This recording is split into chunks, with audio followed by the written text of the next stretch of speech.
It's time for another update of my personal progress. We are at 5 freaking million waves in the game right now.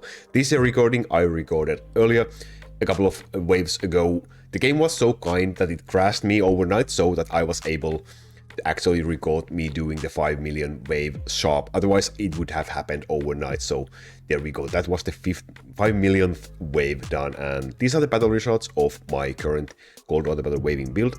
There's small changes that has been made since the last 4.4 million waves video.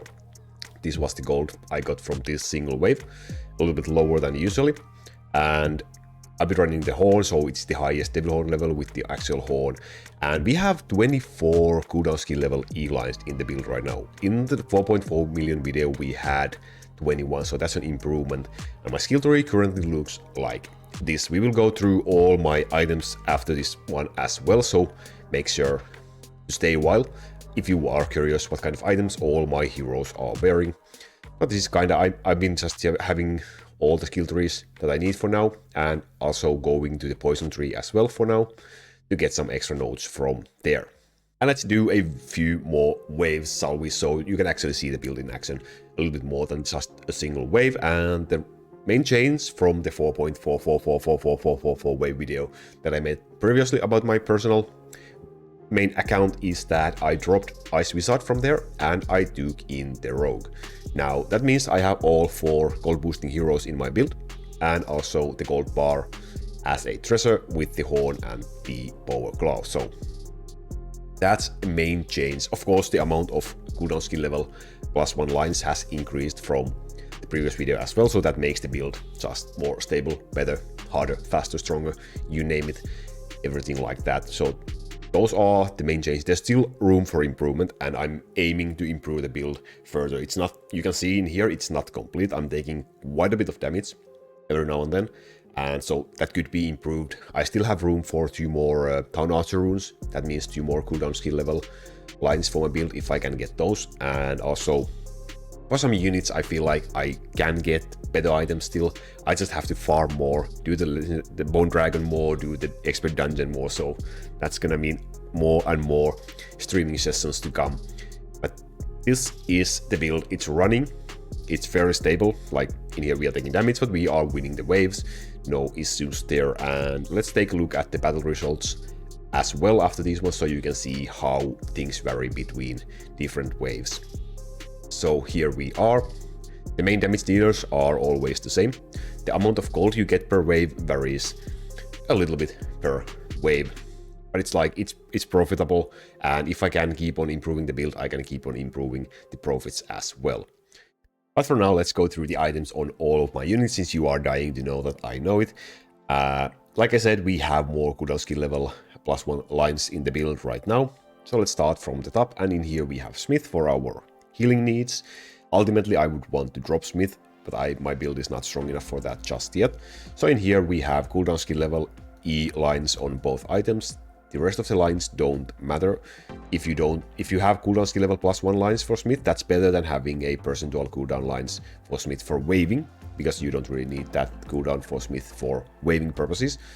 And the conical skill is just a small boost. I just threw it in there. It's not really necessary. It's just minor boost. In Chrono, we do have some cooldown. We want some cooldown lines for Chrono. So in here I have, for both items, I have a single cooldown, percent cooldown line, and cooldown skill level +1 lines for both of them. Usually you want like 3 cooldown lines for Blue Chrono, but since I have a lot of cooldown skill level +1 lines in my build, I can get away with just 2 and include these cooldown skill level +1 lines instead. I have some MP cost reduction lines in here. I could still include 2 MP cost reduction runes in here to further decrease the MP usage of my Chrono. It's fine for now, but I will eventually probably do that once I get proper MP cost reduction runes from the dungeon. And in here, the slingers. Now, slinger items are absolutely fantastic. Double stun, slow attack speed. This is a great sword. And for the accessory, stun, attack speed, +1 summoned unit, and cooldown skill level +1. The +1 summoned unit line could be something else, but it's still useful for slingers. And the cooldown skill level +1 is just really strong E line. So that's a really great item in there. And then Giants, the big boys. Now, these items are great. The only issue is that they are not E-tier items, so I'm missing potentially 2 cooldown skill level or some other useful E lines from my build. If I could get better E items with similar lines, I could improve my build right there, but these are really strong in terms of dealing damage with giants, so I'm fine with that for now. I just need to do more Bone Dragon farming and more XP Dungeon farming. And in here, Pure Wizard, basically the same thing. We have been hunting for that double cooldown item quality item for Pure Wizard for a long time, and that would be an improvement. For now, they are pretty much perfect L tier items. This has a 0.1% chance to be improved with an L tier item, but eventually we will get those E items, I'm sure.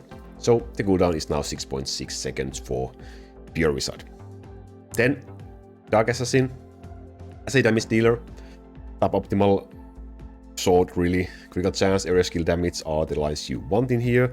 That roll is really low. I have been showing this in probably all the previous videos as well. I still haven't been able to get a better one, but it works just fine for now, and this one has a cooldown skill level +1 line. Then moving on to Angels. Now Angels have damage reduction lines and cooldown skill level +1 lines on both items. Those are what you really want. I have some damage line in here as well to give that small boost of damage for Angels. I'm really satisfied with these damage reduction cooldown skill level items on my Angels. On Orc Band, you just can like throw any kind of item. He doesn't need any items for your waving, so cooldown skill level +1 lines. If you have those kind of items, it's really great to use them on this hero. Otherwise, you could also use bonus gold skill level +1 lines if you have those and if you can run those. For Rogue, we have also cooldown skill level +1 line. I could use some runes in here. I should farm some attack speed runes, and in here cooldown skill level +1 line as well. So that's 2 cooldown skill level +1 lines for the build. And this was the guy we took in instead of Dark Ice Wizard. Dark Ice Wizard makes the builds, the waves much easier, but this is a gold hero, so eventually you will want to include all the 4 gold heroes in the build. Moving on, for the military band male, and in here we also have the cooldown skill level +1 line and bonus gold. Again, all these other lines are completely useless, they don't do anything for military band, so you just want either the cooldown skill level or the bonus gold skill level lines for this yellow line. And for the runes, I have bonus gold skill level +1 in here as well. So I have bonus gold skill level and bonus gold percentual rune. Dark Necromancer just has cooldown skill level lines really. This was at some point on my Alchemist, that's why it has these MP cost reduction lines. They are not useful for Necromancer. Don't use MP cost reduction runes on Necromancer. And in here as well, this is a really good item otherwise as well, but it has some cooldown. It has cooldown skill level +1 line. And finally, on these 12 main heroes, we have the Dark Bowmaster.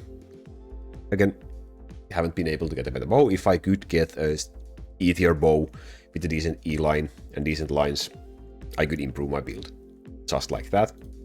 In here we have cooldown skill level +1 with some critical chance, with some physical damage. This also could be improved a lot. The fire damage is useless, physical damage is suboptimal. These should be critical lines as well, but yeah, we are doing just fine with this for now. And finally, the Alchemist has a cooldown skill level +1 line with some MP cost reduction, and in here as well, cooldown skill level +1 line with some MP cost reduction, also on the item itself. Now again, in here I have room for some more MP reduction lines, so I could further decrease the MP cost usage of my Alchemist, but that's fine for now. And then, as our leader, we have Edward, of course, and the items have cooldown skill level +1 line. This one has +1 summon unit, which is great for Edward. These lines are useless, they could be something that boosts damage, but that's fine for now. And this is a really wonderful item with cooldown skill level +1 line. This could be wonderful for giants as well, but since they have a better damage boosting item, I have this on my Edward to get me 1 cooldown skill level +1 line in the build. And then for the town cannons, now in here, the only line that matters in here is this yellow cooldown skill level +1 line. None of the others do anything for them, so we only want these cooldown skill level +1 lines for the wave build, and for that we need these town archer runes so that we can equip these E items on my cannons. The other one doesn't have anything yet except for the bonus gold orb. So in here I need 2 more town archer runes. That would be an instant improvement for for my build in there if I could get those. So we have to do more live stream farming for the XP dungeon in order to get those. That would enable me to get 2 more skill levels for this cooldown skill, which would of course improve my build further and further. But those are all my items. That was my waving. I thank you very much for watching. Stay safe, my friends. See you next time, and Laku out.